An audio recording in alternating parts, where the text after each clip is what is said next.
tal? Buenos días. Hoy nos encontramos nuevamente en el Evangelio de Marcos, capítulo 7, en los versículos 24 al 30.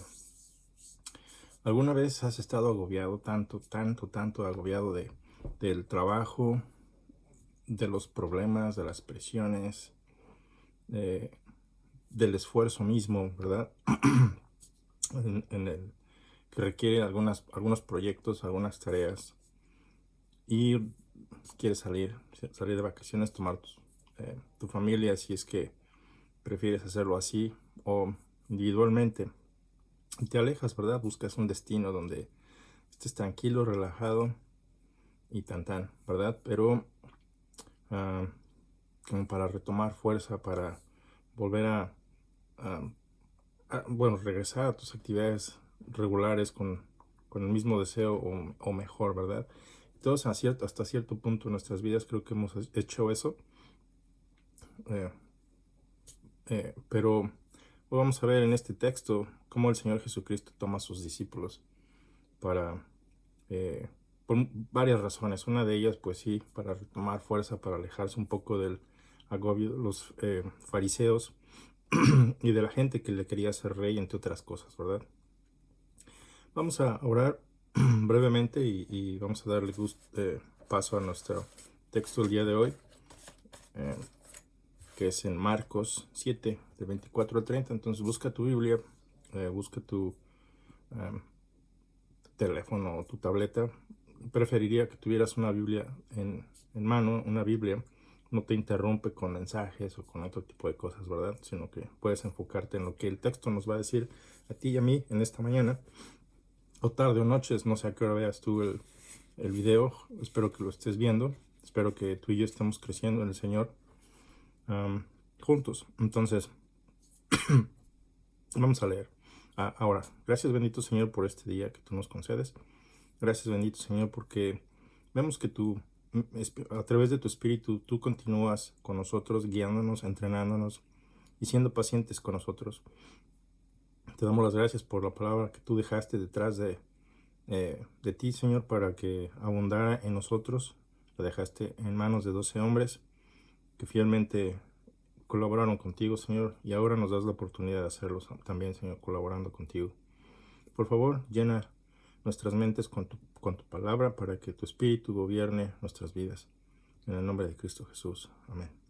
Entonces vamos al texto. Aquí en este relato de Marcos, en el capítulo 7, encontramos que Jesús sale del área de Galilea. Entonces, hay dos historias en este capítulo 7. Me voy a enfocar en la primera. Espero poder ser eficiente en este sentido.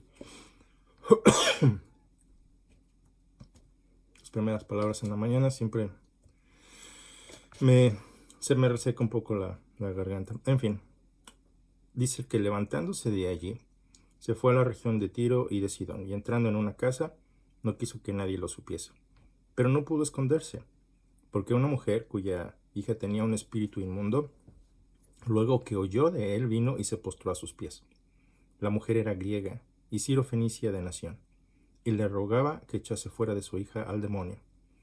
Pero Jesús le dijo: deja primero que se sacien los hijos, porque no está bien tomar el pan de los hijos y echarlo a los perrillos. Y respondió ella y le dijo: sí, Señor, pero aún los perrillos debajo de la mesa comen de las migajas de los hijos. Entonces le dijo: por esta palabra ve, el demonio ha salido de tu hija. Y cuando llegó a ella a su casa, halló que el demonio había salido y la hija acostada en la cama. En el siguiente versículo dice: volviendo a salir de la región de Tiro, vino por Sidón al mar de Galilea, pasando por la región de Decápolis, y le trajeron un sordo y tartamudo, y le rogaron que le pusiera la mano encima. Y tomándole aparte de la gente, metió los dedos en las orejas de él, y escupiendo, tocó su lengua. Y levantando los ojos al cielo, gimió y le dijo: Efata, que quiere decir: sea abierto. Al momento fueron abiertos sus oídos, y se desató la ligadura de su lengua, y hablaba bien, y les mandó que no lo dijesen a nadie. Pero cuanto más les mandaba, tanto más lo divulgaban. Y en gran manera se maravillaban, diciendo: bien lo ha hecho todo, hace a los sordos oír y a los mudos hablar. Entonces, estas son las dos historias que aparecen en la narración de Marcos. Marcos, nuevamente, te digo, dando testimonio de lo que Jesús hizo, ¿verdad? Y se detiene no se detiene un poquito a dar más detalles, lo dice tal cual fue. Y sin embargo, si vemos en la historia, en la narración de Mateo, Mateo nos da un poquito más de detalles del primer incidente que se da en Tiro y Sidón. Entonces, lo primero que nos dice el versículo 24 es que se levantaron de allí, o levantándose de allí, se fue a la región de Tiro y de Sidón. Entonces, ¿de dónde salió?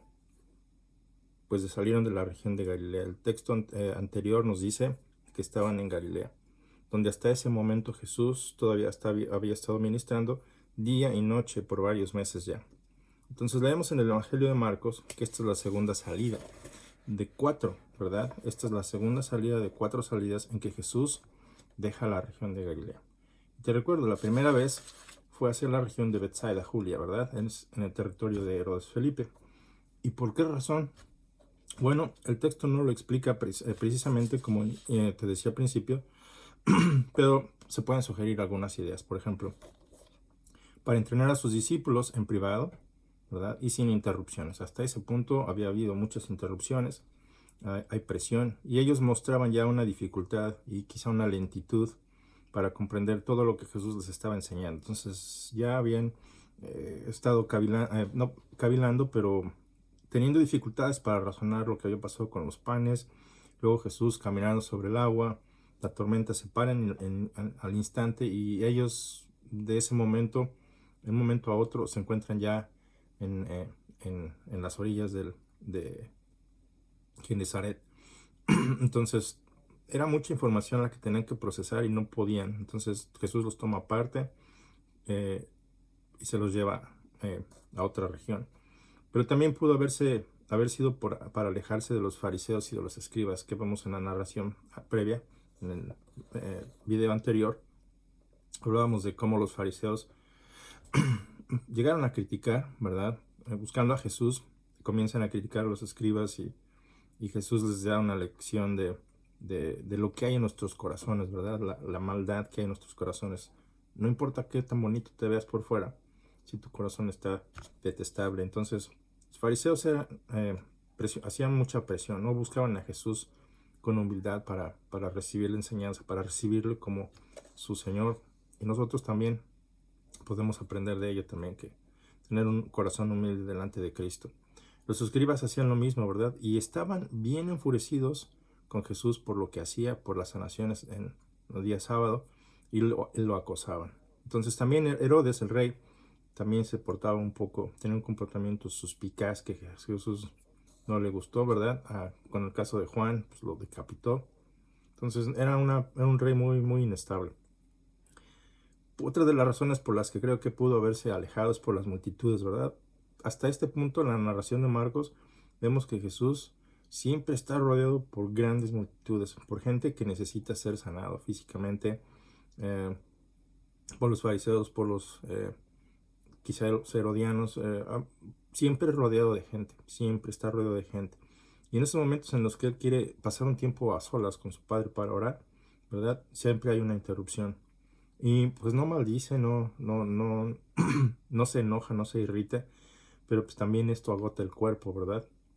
Entonces la gente estaba demasiado excitada también, recordarás que le querían hacer rey de una manera política, le querían hacer su líder político, no necesariamente en el sentido a lo que él vino, ¿verdad? No se le reconoció como el Mesías para salvar a su nación de sus transgresiones, que constantemente pues traían a la nación Israel abajo, ¿verdad? Porque las bendiciones de Dios se interrumpían por la desobediencia, por los cultos paganos, etcétera, etcétera. Entonces lo primero que hay que hacer para tener una nación santa, pues es modificar el corazón, salvarnos de nuestras propias transgresiones, de nuestro propio corazón. Pero a ellos no les interesaba, lo que les interesaba era su bienestar físico, ¿verdad? Su bienestar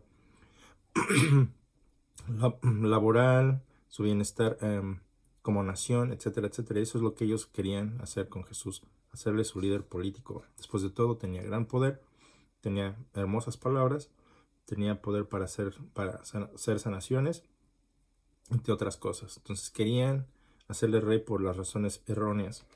Entonces, entre otras cosas que por las que vemos que Jesús se aleja es para relajarse, para retomar fuerzas. Después de todo, Jesús tiene un cuerpo como el tuyo y como el mío, que también se cansa, que también fue probado, ¿verdad? En los primeros días de su ministerio. Permíteme un momento. Entonces, le querían hacer líder político y después de todo, pues quería estar a solas. Después de tiempo pues, de mucha tensión. Entonces, ¿a dónde se dirige entonces? ¿O a dónde se dirigen? Según Mateo, también los discípulos están con él, no nada más está Cristo. En la narración de Marcos vemos que es más directo. Marcos no toma en cuenta a los discípulos en este texto, porque dice levantándose de allí, se fue. Entonces es una forma individual, no está tomando en cuenta a los discípulos, y en el texto yo no veo a ninguno de los discípulos participando. Entonces al principio me pareció un poco difícil, pues, se fue solo, dejó a los discípulos atrás, pero Mateo dice que no, que estaban con él. Y en la narración de Mateo 15, 21 a 28, puedes ver que inclusive los discípulos le incitan a Jesús, le dicen, hey, pues que puedes leerlo, no me voy a adelantar a lo que el texto dice, pero no, lo podemos ver también. Entonces, ¿a dónde se fueron? Perdón, como que estoy muy chiquitín. Mateo le da más detalles a este evento y nos dice que sus discípulos estaban con él. Lo puedes ver en el versículo 23 del capítulo 15. Y el texto dice que partieron hacia la región de Tiro y de Sidón. Estos eran dos principales puertos marítimos de lo que hoy llamamos el Líbano, el país llamado Líbano, cuya capital puedes encontrar en el diccionario, en Google Maps, es Beirut, ¿verdad? Entonces, ¿dónde se encontraban estas dos ciudades localizadas? Bueno, esa era una tierra distintivamente pagana. No era una tierra judía, no era una tierra donde los judíos quisieran estar, básicamente. No era que meramente se fueron a los confines de Fenicia, ¿verdad?, para separarse de toda esta gente, sino que se fueron específicamente, según Mateo, Tiro y Sidón. El puerto de Tiro, que significa roca, estaba ubicado sobre la costa mediterránea, a unos 40 kilómetros de Tolemaida y 32 kilómetros al sur de Sidón, la otra ciudad, en una isla a 1 kilómetro de tierra firme. Lo busqué ayer en Google Maps y esa parte en donde otros mapas describen que estaba la isla y tierra firme están separados, los puedes ver en los mapas anteriores, pero en Google Maps no tengo la información. Pero parece que poco a poco, a través de ese puente que se había construido originalmente, pues fueron ganándole terreno al mar y hoy lo ves en el mapa como si fuera una sola parte. No tengo la información precisa, pero pues viendo los dos mapas distintos, pues esa es la impresión que tengo. Bueno, no voy a hacer una lista de detalles al respecto, pero tú lo puedes buscar. Está ubicado en la costa mediterránea. Estábamos hablando de Tiro, ¿verdad? Y era una ciudad muy notoria por su actividad comercial. Josué 9, 19, 29 nos da más detalles al respecto. 2 Samuel 5, 11. Jeremías 25, 22. Haces tus anotaciones y lees estos textos si tú quieres. Entonces se hallaba a media distancia entre Acco y Sidón. Era el puerto marítimo era el puerto marítimo más famoso de las antiguas tierras de la Biblia. La ciudad contaba con dos puertos de hecho, uno en el norte y otro en el sur, y sus muros eran de gran altura, especialmente el lado que daba hacia la tierra firme. Allí los artesanos hacían artículos diferentes, ¿verdad? Productos artísticos de bronce, productos artísticos de plata.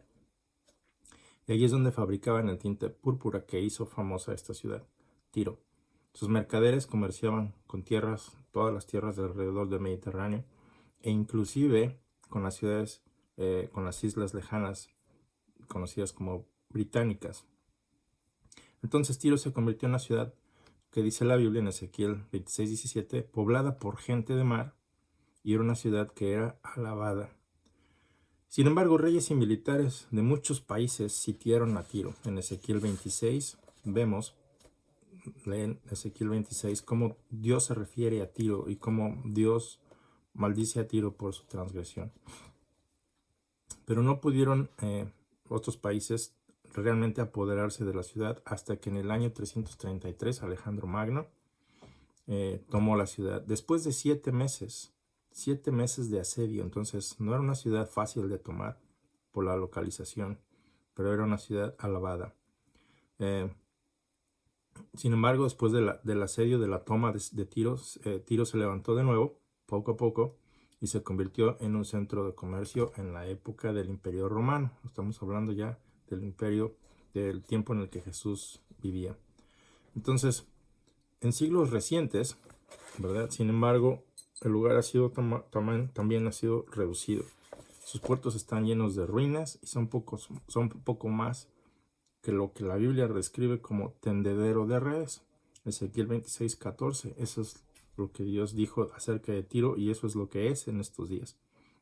En el caso de Sidón, que significa cazar, era una antigua ciudad de Canaán. Y vemos que en Éxodo, ¿verdad? Cuando Dios le da instrucciones a Moisés, pues de sacar a estas naciones de ahí, ¿verdad? Y de destruirlas, era debido a su gran pecado. Y esta ciudad, pues era una de ellas. Era una gran ciudad, de las primeras. Pues confirmaban en Génesis 10:15, Job, Josué 11:8 y Lucas 4:26. Fue la primera ciudad fundada por los fenicios y también ahí tienes tarea. ¿Quiénes eran los fenicios, verdad? Y pues no te lo puedo explicar en este video, pero tú lo puedes estudiar por tu parte. Entonces ha sido esta ciudad Sidón conocida durante mucho tiempo por esa belleza en su paisaje, por la fertilidad de su llanura y por esa calidad y variedad de frutos que se encuentran en el área.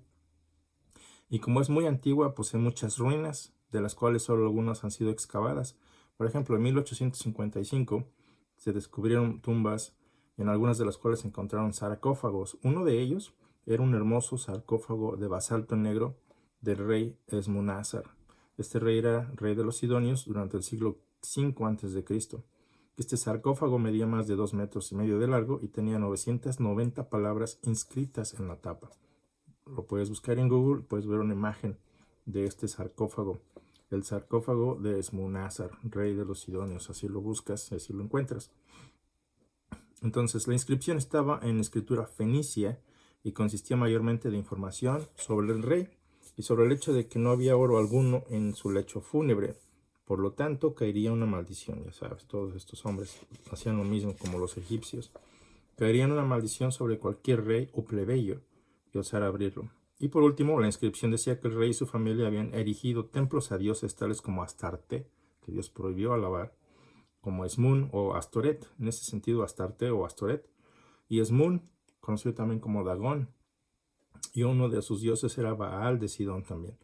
Entonces el más famoso de estos hallazgos fue la tumba de un enorme y hermoso sarcófago de mármol, en el cual estaban esculpidas 2 escenas. Una en la vida de Alejandro Magno, y en esta escena pues está un león cazando un león, en la cual en esta cacería Alejandro toma parte. Y la otra es una batalla en la cual los caballos, los jinetes y los lacayos están en color semitransparente. Entonces está tan bien hecha que no oculta el brillo del mármol natural. En general, estas son las 2 ciudades a las que Jesús y sus discípulos viajan. Entonces, el versículo 24 nos dice que lo primero que hacen es entrar en una casa. No fueron a un hotel de 5 estrellas, ¿verdad? Como tú y yo trataríamos de asistir, sino que fueron a una casa, a un lugar privado donde no quería Jesús que nadie lo supiera, lo dice el texto. Pero no se pudo esconder. Recordemos que Marcos nos dice al principio de su evangelio que la fama de Jesús se extendía rápidamente. En Mateo 5 vemos que en el Sermón del Monte se nos dice que había gente de la región de Tiro y Sidón. Entonces, los detalles que Marcos nos da aquí, nos dice que entraron en una casa donde nadie los conocía.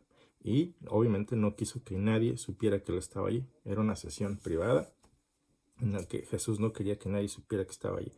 No solo no se estaba escondiendo de nadie, tenía sus razones para querer esa privacidad. Acuérdate, ya los discípulos están agobiados con tanta información y es importante entrenarles antes de que él parta. Entonces sus discípulos no están captando todo y hay muchos detalles que hablamos ya, ¿verdad? Por los cuales estaba allí. Entonces lo que sugiere que él deseaba esa privacidad para trabajar con sus discípulos y al mismo tiempo un tiempo de descanso. Entonces eso también era una aventura para los discípulos. Estaban ante todo pues una tierra distinta, pagana, ¿verdad? Pero ahí estaban con él. Entonces estos hombres, recordarás que ellos no procuraban no tener contacto con gentiles o visitar tierras paganas, pero ahí estaban siendo entrenados por Jesucristo y entrenados en el sentido de que para la expansión del Evangelio era importante hacerles entender que se tenía que expandir también a las regiones gentiles. Entonces nada de discriminación, el Evangelio es para todos, ¿verdad? Entonces empiezas en la tierra de Israel y te extiendes hasta las otras naciones. Entonces para ellos este era nuevo, pero ellos seguían fielmente a Jesús. Entonces estos hombres procuraban seguirle los pasos a Jesús. Entonces era parte de ese entrenamiento y posteriormente te dije, serviría para esa expansión del Evangelio que tú y yo hoy recibimos. Si no hubiera sido imposible, ¿verdad? Que tú y yo viniéramos a Cristo, si no hubiera sido por parte de este entrenamiento. Entonces, como la fama de Jesús se había ya extendido grandemente, alguien le reconoció, no por vista, sino por oído. Una mujer griega, nos dice el texto, de religión, siria, de idioma, de raza fenicia, básicamente, pues le reconoce. Te repito, en Lucas 6:17 leemos que la gente venía procedente de la región de Tiro y de Sidón. Entonces, escuchando lo que Jesús estaba diciendo, entonces regresan a su ciudad y dan testimonio de lo que Jesús había estado haciendo, de quién era Jesús, todo lo que dijo y todo lo que hacía y su poder. Entonces esta mujer pudo haber escuchado de Jesús por boca de ellos, por testimonio de ellos. El versículo 25 nos dice, porque una mujer cuya hija tenía un espíritu inmundo, luego que oyó de él, vino y se postró a sus pies. La mujer era griega y siro-fenicia de nación y le rogaba que echase fuera de su hija al demonio. De hecho, el texto dice literalmente cuya hijita. Nuestra versión de la Reina Valera dice cuya hija, pero el texto dice cuya hijita. Entonces tenemos un diminutivo con un pequeño toque de ternura. Entonces Marco nos dice cómo es que conocía de Jesús. Dice que había oído hablar de él. Entonces esta es la fama de Jesús que se había extendido a todas las regiones del norte y del sur de Galilea, de que nos hablan los evangelios. Entonces esta mujer vino a él buscando ayuda para su hijita. No fue a buscar a sus dioses Dagón o Astoret, ¿verdad? Sino que vino a buscar a Jesús. Ya había escuchado de Jesús, de su poder, de la verdad de su poder, y no fue corriendo a sus dioses, fue buscando a Jesús. Entonces escuchó que Jesús estaba alrededor, ¿verdad? Lo cual, pues ese estado de incógnito en el que Jesús quería estar, pues se perdió, ¿verdad? Y no vemos a Jesús que lo hubiera echado fuera. Pero vamos a leer lo que dice. Entonces esta mujer viene a él, busca ayuda, no para ella, para su hijita. Y tú y yo como padres, como madres, ¿verdad? Sabríamos que si somos padres y madres amantes de nuestros hijos, pues sabemos que nos duele que algo les pase. Y esta mujer vino pues casi en un estado desesperado, ¿verdad? No, su mente no había sido desquiciada porque era una mujer muy inteligente, lo vemos en su narrativa en Mateo precisamente, cómo argumenta con Jesús y cómo responde bien, ¿verdad? No se siente ofendida. Vamos a irnos paso a paso.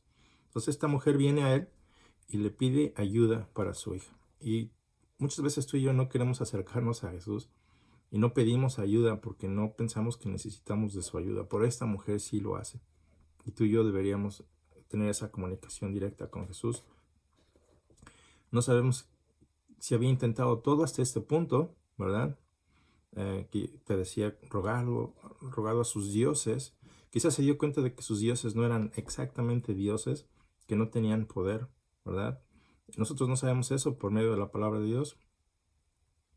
Nos dice que hay ciertas deidades paganas que en realidad son poderes demoníacos. La palabra de Dios nos revela que muchas de esas ofrendas, ¿verdad? Que en estos países, estas naciones paganas, pues dedicaban a sus hijos a sus dioses, pero en realidad son poderes demoníacos, ¿verdad? Entonces quizá esa fue la manera en que su hija fue poseída por este demonio o demonios, ¿verdad? Terminó siendo torturada por uno de ellos, porque es lo que dice el texto, que le atormentaba. Entonces, en una ocasión, en el caso de nosotros en la iglesia de Gateway, pues vino un varón de la India y dio su testimonio de cómo sus padres querían dedicarlo o varios de sus dioses, pero él se negaba, él no quería. Entonces, él decía que cada pueblo tiene sus propias deidades y tienen miles de dioses y los honran. Entonces, él estaba temeroso y no quería saber nada al respecto. No quería que lo forzaran, pero como lo forzaron, en ese momento dice que vio una luz que lo protegió y mientras esa luz estaba dentro, pues, no sé, iluminándole, él vio demonios alrededor, pero ninguno tenía el valor de acercarse por esa luz que le estaba protegiendo.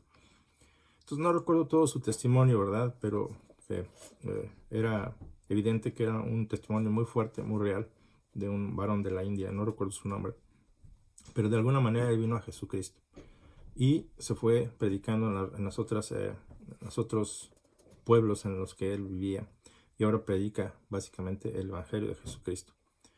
Entonces, texto no nos dice cómo esta nenita terminó siendo poseída, ¿verdad? Y torturada por este demonio, pero pues debido a este tipo de actividades vemos que en muchos de estos pueblos que eran paganos dedicaban ellos a sus hijos, como en el caso de Moloch, ¿verdad? Ponían a sus hijos en hierro extremadamente caliente, al rojo vivo, y ahí ponían a sus bebés dedicándoles a sus dioses, y ahí morían los bebés.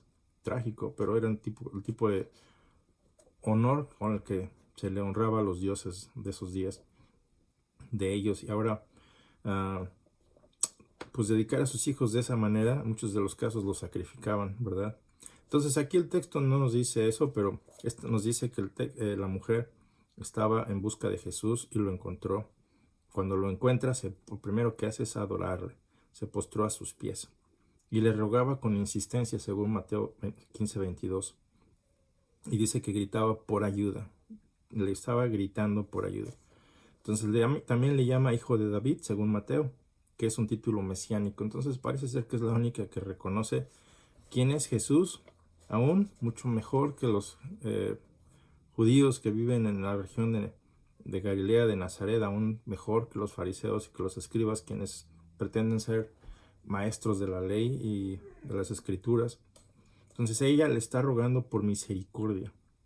Entonces, ¿quién puede rogarle a alguien que te haga algún favor, ¿verdad? En este caso, un poder inmenso pidiéndole que haga un milagro, si tú no consideras que es quien dice Jesús que es, ¿verdad? Dios mismo. Entonces le está rogando por misericordia, y Marco nos dice que le rogaba que echase fuera ese demonio que atormentaba a su pequeñita, por lo que ella había escuchado de Jesús. Entonces, Marcos se va directo y nos dice que Jesús le responde.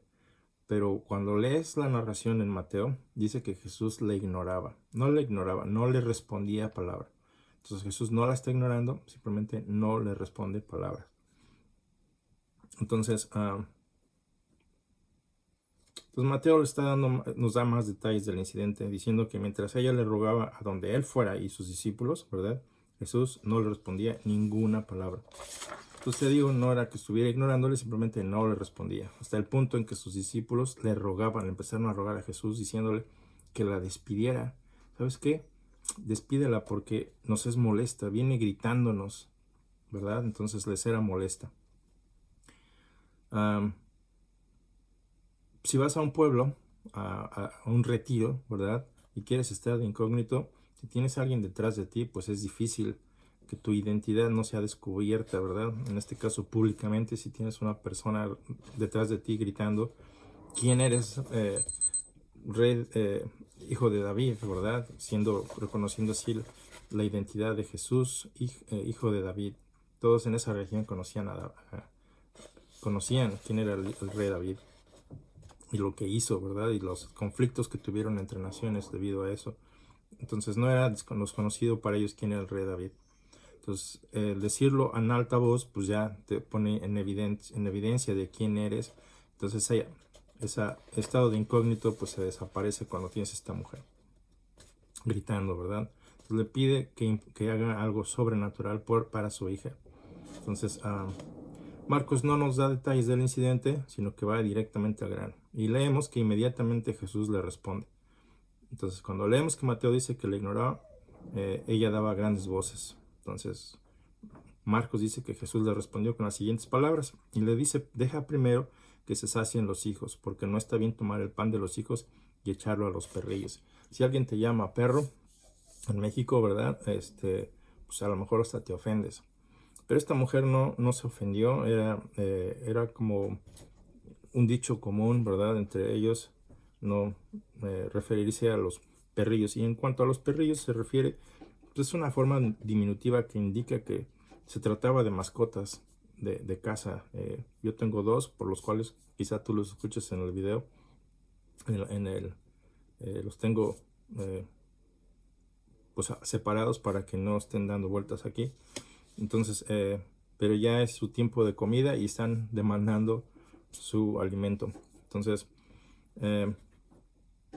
este tipo de perrillos eran mascotas y sin embargo Jesús usó ese término para referirse a los gentiles y sin embargo no lo usó como un término despectivo como los judíos solían hacerlo para referirse a los gentiles, a perros sarnosos, callejeros.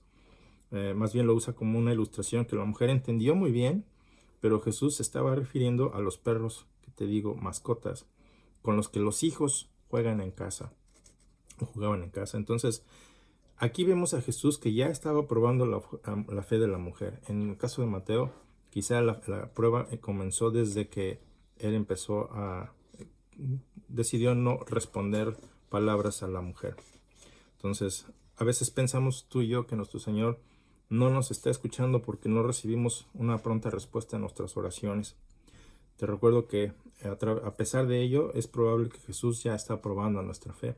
Cuando a pesar de nuestras peticiones, ¿verdad? Nuestra insistencia, pues no recibimos esa respuesta inmediata. Y sin embargo, se nos insta en la palabra de Dios a través de muchos textos que sigamos orando. Entonces, Él prometió, te recuerdo en Mateo 28:20, que estaría con nosotros hasta el fin del mundo. Y por lo tanto debemos continuar orando. Y a veces se nos atraviesan muchas situaciones en las que interrumpe nuestra comunicación con Dios. Este es un buen ejemplo de cómo esta mujer continúa y continúa y continúa e insiste hasta que obtiene al menos la atención de Jesús hasta ese momento. Los discípulos quieren deshacerse de ella. Jesús no está respondiendo a lo que ella dice, ¿verdad? No está ignorándola, está escuchando. Pero hasta que ella capta la atención de Jesús. Y así tú y yo debería ser nuestra relación con Dios, ¿verdad? A veces me incluyo, yo soy el primero, oro a Dios, ahí está mi perro, ¿verdad? Ahí está, lo escuchas.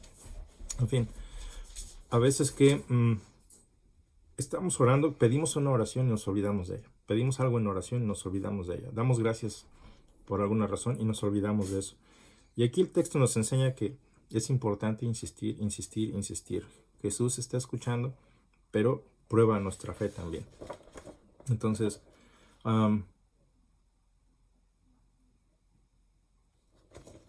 Jesús le está diciendo a la mujer, deja primero. Jesús es un Dios de orden, ¿verdad? Es un Dios de orden. Primero a la nación israelita y luego a los gentiles. Entonces, deja primero implica que los judíos tienen ese primer derecho. En su tercer gira, lo que acabamos de leer al principio de este video, cuando se va hacia hacia Sidón, ¿verdad? Esta es la primera ciudad en la que estamos leyendo. Cuando él viaja a esta ciudad, se le considera ya la tercera gira, ¿verdad? Porque Jesús se retira posteriormente de este evento, decide salir de esa ciudad.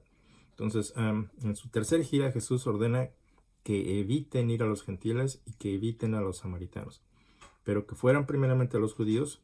Esa es una de sus órdenes. Y te recuerdo, Pablo, por ejemplo, era un judío que fue enviado a los gentiles, pero primero ministró a los judíos. Entonces la mujer no se ofendió por lo que Jesús le dijo, sino que lo usó para su ventaja. Vemos la narración en Mateo, lee Mateo 15, y ves que ahí usa este dicho que Jesús está usando para el beneficio de su hijita. Y las palabras de Jesús que está usando las usa diciendo que hasta los perrillos que están debajo de la mesa reciben esas migajas de los niños de la casa. Entonces, en una actitud humilde, ella demostró esa gran fe que Jesús quería probar, que Jesús estaba probando. Mateo 15, 28. Entonces, ella sabía que aún un pequeño acto de Jesús podía darle esa sanación a su hija, podría librar a su hijita del poder demoníaco. Entonces, ella había escuchado todo lo que la gente decía de Jesús, todo lo que Jesús estaba haciendo en Galilea, y como mucha gente venía de muchas regiones para ser librados o liberados de demonios, para ser sanados. Entonces ella tenía gran fe en ese poder de nuestro Señor. Y es la misma fe que tú y yo deberíamos de estar ejerciendo. Es el mismo poder, es el mismo Señor que no nos ha abandonado, aún en situaciones muy, muy, muy difíciles. Sigue orando, sigue buscando la atención de nuestro Señor, que te recuerdo, nunca deja de escuchar. Quizá no está respondiendo, pero no deja de escuchar. Entonces está probando tu fe. También entonces escuchó acerca quizá de los hombres de Gadara, ¿recuerdas? Esa ciudad en la región de Decápolis, donde dos hombres, Marcos dice que era uno, Mateo dice que eran dos. Nuevamente recordándote que Marcos quizás le da más importancia al que era más fuerte, al que sobresalía más de los dos. Entonces también pudo haber escuchado de ese momento, porque el texto en Marcos nos dice que cuando Jesús le impidió venir con él, sino que fuera a su casa para que diera testimonio de lo que Dios había hecho con él, su fama se extendió en Decápolis grandemente. Entonces quizá mucha gente, te recuerdan, había mucha gente comerciante, pudo haber dado testimonio de ello, y también pudo haber llegado ese testimonio a oídos de ella. Entonces la fe de esta mujer en Jesús era impresionante. Entonces, hablar de posesión demoníaca en nuestros días, pues pareciera de cosa de ficción, de fantasía, solamente lo ves en Netflix o en otras de esas aplicaciones. Pero en el libro de las Revelaciones o en el Apocalipsis se nos dice que Dios mismo va a usar una gran fuerza demoníaca, ¿verdad? Que hoy está prisionera para juzgar al mundo. Entonces, Jesús está siendo compasivo con esta mujer, ¿verdad? Y Jesús queda complacido con la respuesta que ella utiliza, se queda perplejo en el caso de la falta de fe, o muy, muy satisfecho en el caso de una gran fe. Y esta es una de esas ocasiones en las que él alaba la fe de una persona, ¿verdad? ¿Cómo está nuestra fe en Cristo? Si tú consideras tu fe, ¿crees que Jesús alabaría tu fe? ¿Tu fe va creciendo? ¿Tu fe va madurando en Cristo? ¿O va muriendo cada día? ¿Cómo está nuestra relación con Dios? Entonces, debido a su respuesta, ella recibe lo que pide. Y esta era esa migaja que ella esperaba que cayera de esa mesa, ¿verdad? Era la migaja de pan que ella quería. Rogó y rogó y rogó por ella, como lo hacen mis animalitos, y no se dio hasta que la obtuvo. Y ella creyó a Jesús. Entonces Jesús y sus discípulos no pudieron descansar como lo habían planeado, ¿verdad? Ellos quizás se indignaron, quizás les molestó la presencia de esta mujer, pero Jesús no la desechó. Entonces su estado de incógnito de este grupo, ¿verdad? Su retiro pues fue ya descubierto. Te recuerdo, Jesús no echa a nadie afuera. Si tú vienes a Él, como dice Juan 6:37, Él no te echa fuera. Y si no has venido a Jesús, pues ¿qué estás esperando? Jesús no te va a echar fuera. Ven a Jesús en humildad. Eso es primero, en humildad, para recibir más que migajas el día de hoy. Hoy vas a recibir la vida eterna. Y este es el texto que vemos en la palabra de Dios, como esta mujer, ¿verdad? Es una mujer sirofenicia y su fe fue alabada porque ella puso su fe en Cristo, no en sus dioses, ¿verdad? Ella creyó que su hija podía podía ser sanada, y vemos en el texto que Jesús le dice que ella podía irse a su casa, que su hija ya estaba bien. Entonces, cuando llega a su casa, halló que el demonio había ya salido y que su hija estaba acostada en cama en paz. Entonces, este es nuestro Señor, a quien alabamos el día de hoy. Por lo tanto, demos gracias.